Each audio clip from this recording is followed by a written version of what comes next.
Are you a distilled spirits or distillation geek that would love to chase the craft of home distillation, but you're a little bit worried about, let's say, the legal ramifications of doing so? This is the video for you.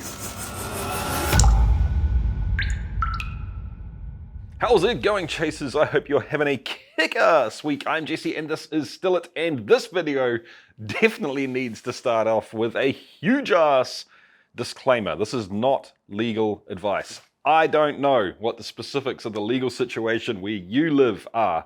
I don't know what you have to lose. I don't know your thoughts on, exactly how important those laws are. I don't know the implications for breaking those laws. Those are things you need to figure out yourself. I can't help you. But what I can do in this video is give you, I guess, a generalization of how you can go about chasing the craft of home distillation without having to worry about those laws. And I'm going to start with the least sketchy options, moving slowly towards more and more sketchy. And if you're in a place that home distilling is illegal, you can decide how far you want to push that. As always, guys, you are completely free to discuss this at your own will down in the comment section. I'm cool with people talking about specifics of the law in certain places. Just remember, guys, wherever you live, it might be different somewhere else. And also remember, if you're listening to that advice, taking legal advice from random anonymous strangers on the internet, just saying. Let's get stuck right in with option number one, which is, in my opinion, the absolutely least sketchy amongst all of these things. If alcohol is legal in your country, I cannot for the life of me see how this could get you in trouble. And that is to mess around with blending commercial spirits. Blending is a huge part of chasing the craft of home distillation or distillation in general. So instead of making your own spirits to then blend, you can get your fix by essentially using the local liquor store as your rick house or your barrel warehouse. This gives you a huge avenue to really geek out and to mess around with different things. I'm going to talk about most of these things in relation to whiskey because that's what I'm really into and that's what I've thought about these things most in terms of.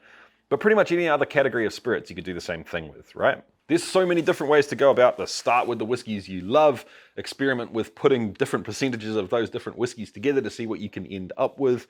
Start with the cheapest freaking whiskey you could possibly buy and figure out if there is a way to add things into that whiskey to give you a result that you really enjoy for less money than you'd normally pay for it. Are there flavor combinations that you just sort of can't really get your hands on?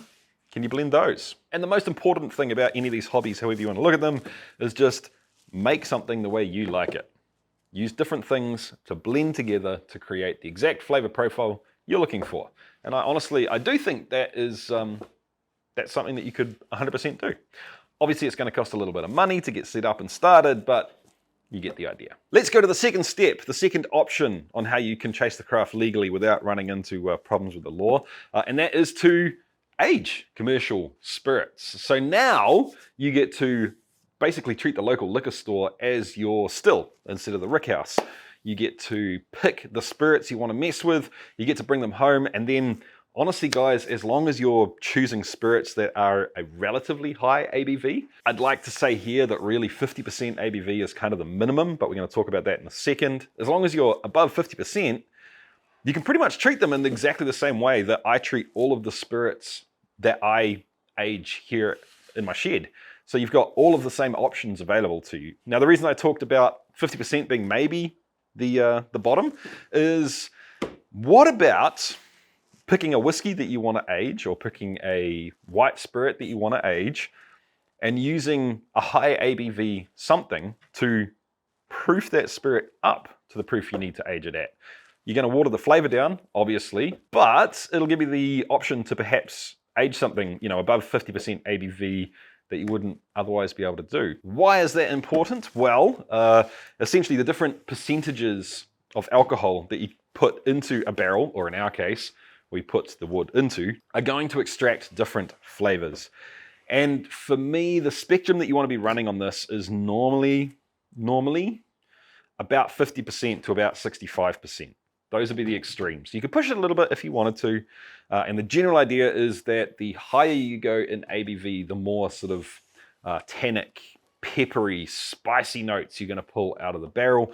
The lower down in the proof you go, the more, I guess what people that don't drink a lot of whiskey would think of as woody notes, vanillas, barrel candy. You're more likely to get that down on the lower end. And the tipping point is going to be sort of somewhere between 54 to 57%, where it's kind of sitting in the middle. And then you've got all the choices of how long do you want to try and age this for? Are you going to cram in a bunch of oak and do it, in 5 days? I wouldn't recommend that. Or do you want to, let it age for a year? Or perhaps you want to get a barrel like this and do something really crazy. You get the idea. You've got the same options with wood. Do you want American white oak? Do you want French oak? Do you want Hungarian oak? Do you want to do something really crazy and play with cherry or apple wood?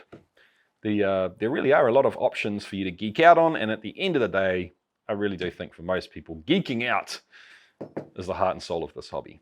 You could, of course, mess around with the ultrasonic or the hot colds or any of the other sort of forced aging techniques. To be perfectly honest with you, I don't think I would do that, to be honest with you, simply because if I'm buying alcohol from the store, I'm going to be more likely to just make sure it succeeds. And if you're doing it the slow, steady way, you can go in and check it once a week, see where it's at. If it's starting to get a little bit too oaky, a little bit too whatever, spicy, you can pull it.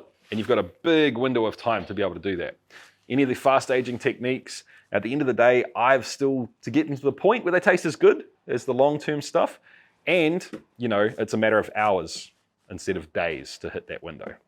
And lastly, guys, of course, you can age stuff that's already been aged. Why not? Go and find a whiskey that you like, but you would like some more peppery, spicy notes. Throw some oak into it and nudge it in that direction with your aging. Perhaps you've got a favorite rum that's been aged on American white oak, but you'd love to know what would happen if you got some French oak influence in there as well. There's lots of options there too. Option number 3, and this one in most places is still completely legit and completely legal. Check your laws, obviously.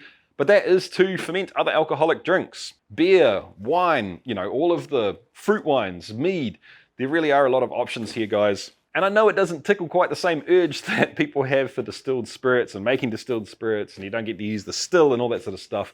But honestly, guys, there is a whole wide world of geekery and passion and just possible flavors that you can create through those techniques. Now, for me, if I was going to do that, I would 100% go beer for 2 reasons. The first one is that the idea of an all-grain mash is just magical. I love doing it. It's still one of my favorite things about distilling, and you 100% get to do that with beer.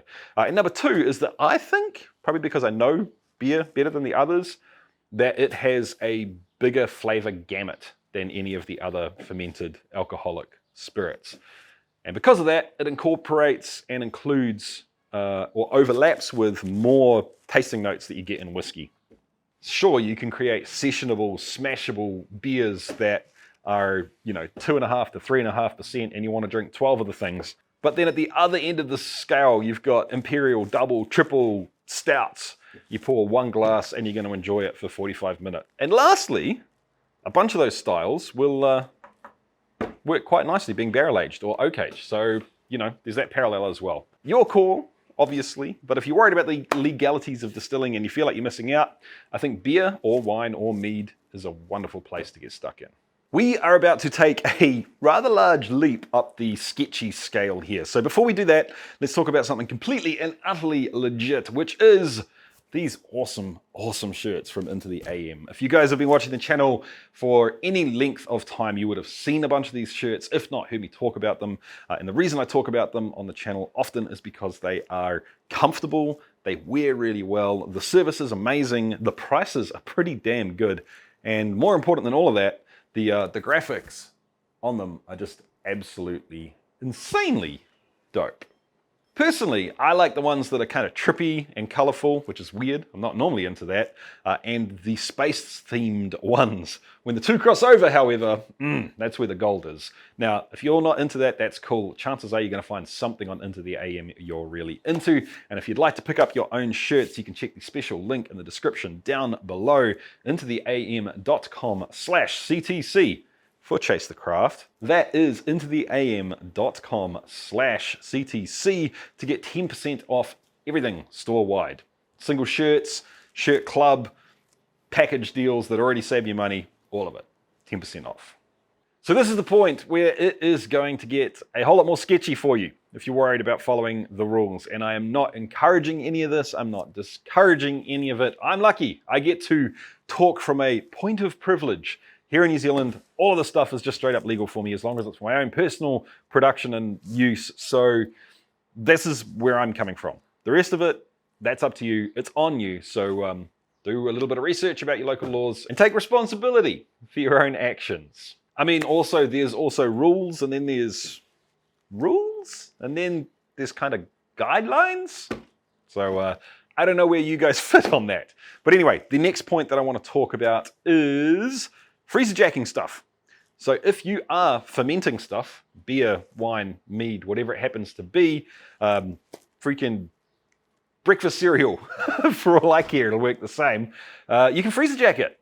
What is freezer jacking? It is putting the fermented stuff into the freezer, letting it freeze. The water is more likely to freeze than everything else. You throw the ice away, you rinse and repeat, and the ABV keeps on going up. So technically it is basically distillation. And to the letter of the law, it's kind of seen the same way, but it has the bonus of not having to have that dirty, great big still sitting in the corner of your shed or laundry when people start asking questions.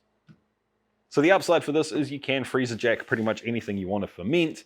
The downside is that you really don't have any control over cuts. You are more likely to run into hangovers and so on and so forth. Don't stress the whole, oh my God, I'm not taking the methanol thing out of the thing that I'm freezer jacking because I can't do cuts. Like, the easiest way for me to explain how I feel about this is, okay, you just made a wine. Would you drink the wine? Yeah, you drink the wine? Okay, you distill it, you're cool with that. Okay, yep, I'm with you completely, 100% so far. But freezer jacking, we're not going to drink that because we can't make cuts and it's bad for you. It's exactly the same stuff as the wine. It's just bumped up. So if you have one standard drink of this and one standard drink of this, and you're saying that you can't make any, specified cuts at all, it's exactly the same stuff. It's just got a little bit less water in it. So my thoughts on this are basically, if you're happy drinking the stuff that you made to start with, you should be happy drinking the stuff that you freezer jacked. It's just a little bit easier to drink unresponsibly, I guess. Another step up the sketchy ladder is distilling commercially made alcohol. And I've seen this thrown about a few times. And the idea is basically, you go to the store and you buy whatever, wine, beer, heck, even other spirits, and you redistill it. If you're redistilling spirits, it's so you can kind of make different or better cuts than what the people making the bottle did. If you're buying beer or wine, then obviously you're going to, turn that into a whiskey or a brandy, for example. My answer to this is, if it makes you feel better, then cool. But at the end of the day, I feel like you kind of just want to do what you want to do, and you're justifying that decision to make yourself feel better, because I do not think if someone comes knocking on your door, they're going to agree with you. And I don't think the lawyers defending you are going to agree with you either. If it gets to that point. Not saying it will. I'm just saying I feel like it's a bad argument. But who knows? Like I said, I cannot interpret the laws in your area because I don't even know what they are. Now, let's take it to the nth degree of sketchy without just straight up saying it's illegal and I'm going to do what I want anyway, which is to go after a fuel license, which in some places where distilling for drinking purposes is illegal, you can actually get a fuel permit relatively easy. This, to me, is even worse than the last one because we all know that's not why you're doing it if you're watching this video. I don't think you've got a leg to stand on to defend it legally, morally, ethically. Sure, I can't tell you what your morals are. I guess the one advantage it has is if you know, someone with 3 letters on their back, or depending on where you are, a certain government agency turns up, you've got some leg to stand on to help explain what that wonderful copper sculpture is doing in your shed. I mean, sure. The downside is that now it's very official and people know exactly what you're doing. So there's that as well. I'm not telling you what to do. I'm just trying to give you some information and some ideas. I just feel like this is kind of a weak excuse. It's like I said, it's just you're doing what you want to do and you're kind of trying to explain it away afterwards. But I haven't had to think about this a whole lot because it doesn't apply to me. I'm a lucky, lucky guy. So before I wrap up, I need to say a huge, huge thank you to the Patreons. Thank you so much, Patreons. I really, really appreciate your support, and not just the cold, hard cash. You guys know we've got some stuff going on at the moment, and I appreciate the input you're giving into it, and I appreciate the involvement rather than just the money. I really do, guys. Thank you. So there you have it, guys. This sketchy ladder of chasing the craft of home distillation legally when it's not legal, as per Jesse. Something like that. I don't know. I know certain parts of this video have definitely been tongue-in-cheek, but in all seriousness, if you have some suggestions for people that lament the fact that distilling is legal in their country and they do not do it because of that, drop some more comments on how they could go about, you know, scratching that itch without running afoul of the government in their location. Anyway, guys, if you've enjoyed this video, give it a thumbs up. That helps me out a whole lot. If you enjoyed the content and you're not subscribed yet, hit the subscribe button down below so you can watch more of these videos. And catch you next time, guys. Keep on chasing the craft.